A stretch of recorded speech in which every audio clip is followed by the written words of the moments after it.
আজি শ্ৰীমন্ত শংকৰদেৱ সংঘৰ ৯৫ সংখ্যক বাৰ্ষিক অধিৱেশনৰ দ্বিতীয় দিন। এয়া চাওক, আমি এতিয়া প্ৰথম গেট ভাগেদি সোমাই যাম। কি সুন্দৰকৈ ভকত বৈষ্ণৱসকলে ইয়াত নাম লৈ আছে আৰু দুইফালে দুটা লাইন, এফালে আইসকলৰ লাইন আৰু আনফালে এয়া চাওক, এয়া আইসকলৰ লাইন আৰু এইফালে এয়া বাপসকলৰ লাইন। লগতে আমি এতিয়া সোমাই যাওঁ, বলকচোন যাওঁ ভিতৰত কি কিনো আছে। এয়া হ'ল প্ৰথম গেট, শ্ৰীমন্ত শংকৰদেৱ সংঘৰ প্ৰথম গেটখন মিটিঙৰ। চাওক কি সুন্দৰ লাগিছে, কিমান ৰাইজ আহি ইয়াত উপস্থিত হৈছে আৰু ইয়াৰ এৰিয়াটো প্ৰায় ধৰি লওক ২০০ বিঘা ২৫০ বিঘা মাটিৰ এটা এৰিয়া। এইফালে এভাগ শৰাই বনাই দিছে, আদৰণি যিসকল ভকত বৈষ্ণৱ যাব সেইসকলৰ বাবে শৰাই ভাগ দি দিয়া হৈছে। লগতে এই গেট ভাগৰ তলেদি আমি এতিয়া পাৰ হৈ যাম। চাওক, গেট ভাগৰ ছাইডতে কি সুন্দৰকৈ নাৰ্জী ফুল, যিকোনো ফুল, আৰু লগতে এয়া দেখিছেই, আপোনালোকে চিনি পাইছে, এয়া ফুল শংকৰদেৱ মাধৱদেৱৰ এয়া হেৰি বনাই থোৱা আছে। আৰু এয়া চাওক,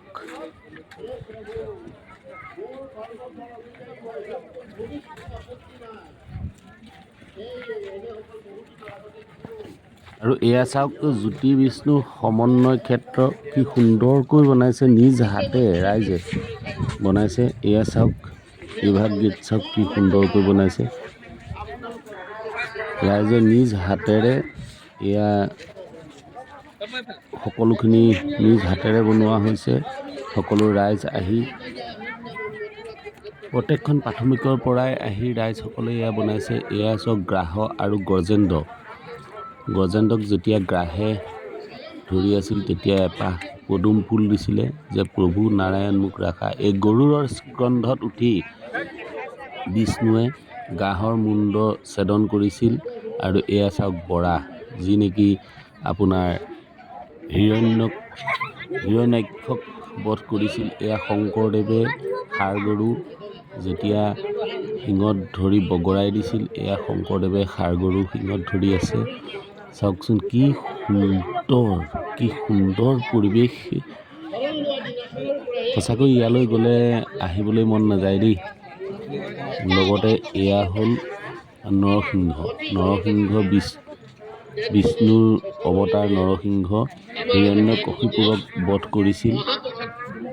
দিনতো নহয়, ৰাতিও নহয়, উভয় সন্ধ্যাত, বাহিৰ নহয় ভিতৰ নহয়, পানীৰ পতাত হিৰণ্যকশিপুৰক বধ কৰিছিল এই নৰসিংহই, বিষ্ণুৱে নৰসিংহ ৰূপ ধৰি। আৰু এতিয়া আমি চাম এৰিয়াটো, চাওক, প্ৰায় ২০০-২৫০ বিঘামান, আমি বহুত দূৰ এতিয়া সোমাই আহিছোঁ। ২০০-২৫০ বিঘামান প্ৰায় মাটি হ'ব। চাই লওক, ভিডিঅ'টো স্কিপ নকৰাকৈ আপোনালোকে সম্পূৰ্ণ চাই যাওক। আৰু এইফালে চাওক, এয়া আই বাপসকলে ইয়াত এয়া চাহ খাইছে।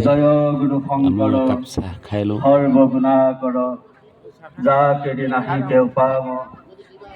চাহ একাপ খাই ল'লে মানে মনটো বহুত ফ্ৰী লাগে।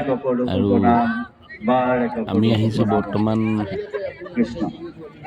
বৰহলা বেকাজানৰ পৰা। আৰু এতিয়া এই মিটিংখন হৈছে শ্ৰীমন্ত শংকৰদেৱ সংঘৰ মিটিং ভাগ হৈছে আপোনাৰ তেজপুৰ। চাওক, ইয়াত এতিয়া বৰগীত গাইছে। প্ৰত্যেক অনুষ্ঠানটোৱে বেলেগ বেলেগ ঠাইত হয়, একেটা এৰিয়াতে যেনিবা। ইয়াত আমি ঘূৰোতেই প্ৰায় এপাক ঘূৰোতে আমাৰ প্ৰায় ৭ কিলোমিটাৰমানেই হয়। এয়া শুনক, কি সুন্দৰ বৰগীত গাইছে।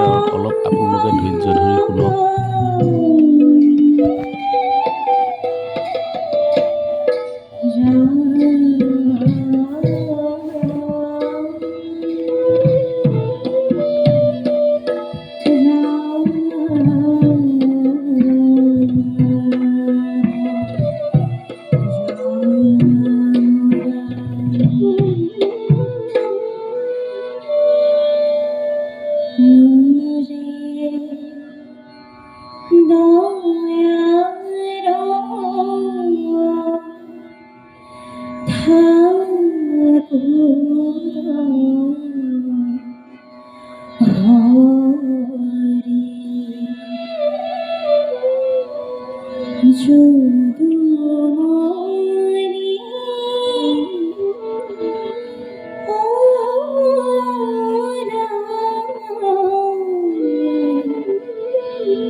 এতিয়া আহিছোঁ আমি এয়া চাওক গীৰভাগ গেটৰ ওচৰলৈ একেখন ফিল্ডতে আছে এই গীতভাগ কি সুন্দৰ লাগিছে গীতভাগ চাওক এয়া হ'ল আদৰণি সমিতি কাৰ্যালয় আদৰণি সমিতিৰ কাৰ্যালয় আৰু ইয়াৰ পাছত আমি লাহে লাহে আপোনালোকক আৰু দেখাই আছোঁ আপোনালোকে ভিডিঅ'টো স্কিপ নকৰাকৈ সম্পূৰ্ণ ভিডিঅ'টো চাওক কি সুন্দৰ এটা পৰিৱেশ কি সুন্দৰ লাগিছে চাওক মানুহৰ হেমাগেমাও আজি অলপ বেছি হয়তো অলপ পাছত আৰু বহুত হ'ব মানুহ পথাৰৰ মাজত ৰাইজে গোট খাই গোটেই এটা ৰাস্তা পকী ৰাস্তা বনাই দিছে এটা নহয় প্ৰায় ৪-৫টামান পকী ৰাস্তা বনাই দিয়া হৈছে কৃষ্ণ জয় গুৰু শংকৰ সৰ্বগুণাকৰ যাৰ কেৰি নাহি কেও পাৰ উহাৰি চৰণে ৰেণুক শতকোটি বাৰক কৰোঁ প্ৰণাম বাৰক কৰোঁ প্ৰণাম বিষ্ণুৰ সমন্বয় ক্ষেত্ৰ কি সুন্দৰ লাগিছে সঁচাকৈ এই ঠাইখনলৈ গ'লে আহিবলৈকে মন নাযায় আমি পৰহিয়ে আহিলোঁ ইয়ালৈ পৰহিৰ পৰা ইয়াতে আছোঁ বৰ্তমান ইয়াত থাকিও ভাল লাগিছে যি মানে দূৰণিৰ পৰা অহা আই বাপসকলৰ বাবে শিবিৰো বনাই দিয়া হৈছে বহুত ডাঙৰ প্ৰায় ১৫০-২০০মান শিবিৰ বনোৱা হৈছে প্ৰত্যেকখন জিলাৰে প্ৰত্যেক প্ৰাথমিকৰ বাবে প্ৰত্যেকখন জিলাৰ বাবে এটি শিবিৰ বনাই দিয়া হৈছে আৰু এইফালে চাওক কি সুন্দৰ এটা পৰিৱেশ এই আগত যে দেখিছে সেইটো হ'ল ভোজনালয় আমি অলপ পিছত গৈ ভোজনালয়ত গৈ মানে খানা খামগৈ ভাত খামগৈ আৰু খাই বৈ লাহে লাহে আৰু আপোনালোকক আমি ভিডিঅ'সমূহ দেখাই যাবলৈ আমি চেষ্টা কৰিম আপোনালোকে যিমান পাৰে ভিডিঅ'টো শ্বেয়াৰ কৰিব আৰু ছাবস্ক্ৰাইব কৰিব নাপাহৰিব যিহেতু আপোনাসৱৰ বাবে আমি বৰহলাৰ পৰা আহি তেজপুৰলৈকে বহুত কষ্টত আহি আপোনালোকৰ খবৰ বাবে আমি ভিডিঅ' বনাবলৈ আহিছোঁ আৰু পৰিৱেশটো কেনেকুৱা লাগিছে আপোনালোকে সকলোৱে কমেণ্ট কৰি জনাব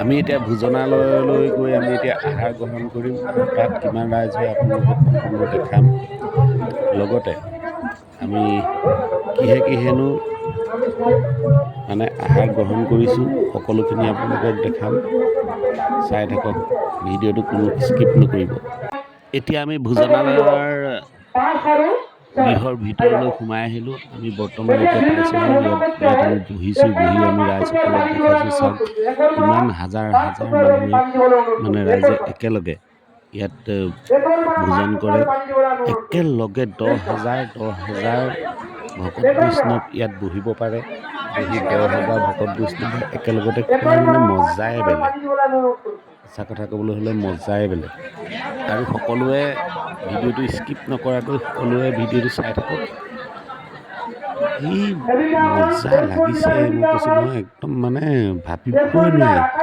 সেইবাবে আপোনালোকলৈও ভিডিঅ'টো আগবঢ়াই দিলোঁ ভিডিঅ'টো যিমান পাৰে শ্বেয়াৰ কৰিব ছাবস্ক্ৰাইব কৰিব চাই থাকক গেটখন খুলি দিব দুখন গেট খুলি দিয়ক প্লিজ দুখন গেট খুলি দিয়ক, দুখন গেট খুলি দিয়ক। আৰু 6 নম্বৰ গৈ থাকক, 6 নম্বৰ বহুত হৈ আছে। 6 ফিলাপ হোৱাৰ লগে লগে হাতত বহি দিব। বিলানীসকলক অনুৰোধ কৰিছোঁ,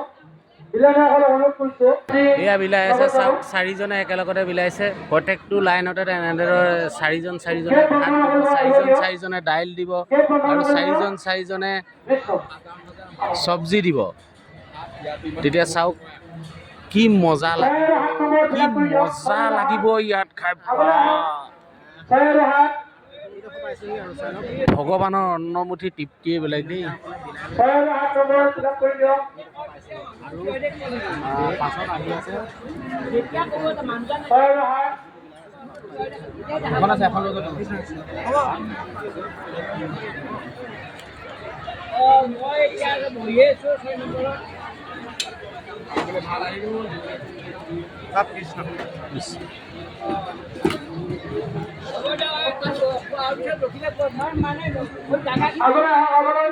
এয়া এতিয়া বৰ্তমান ভাত দিছে, বৰপ্ৰসাদ দিছে আৰু পিছত চব্জি দালি আহি আছে।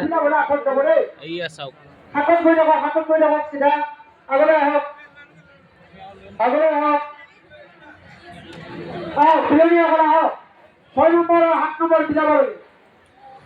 সঁচাই কিন্তু দেই, ভগৱানৰ অন্নমুঠি অসমৰ সকলোৱে একেলগতে এসাঁজ খোৱাটো ভাগ্যৰ কথা বুলি ক'ব লাগিব। ভাগ্যৰ কপাল লাগিব মানে, একেলগে অসমৰ আইসকল বাপসকলৰ লগত এসাঁজ খোৱাটো ভাগ্য লাগিব, কপাল লাগিব।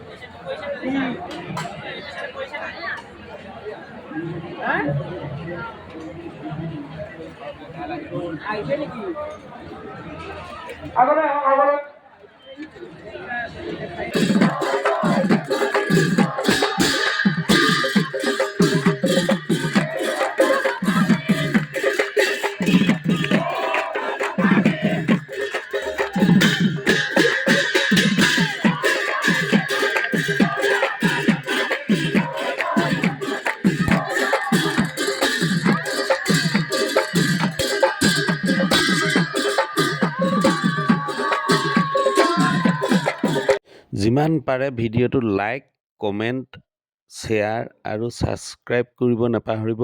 বিশেষকৈ আপোনাসৱৰ বাবে আমি ইমান কষ্ট কৰি এই ভিডিঅ'টো আগবঢ়ালোঁ।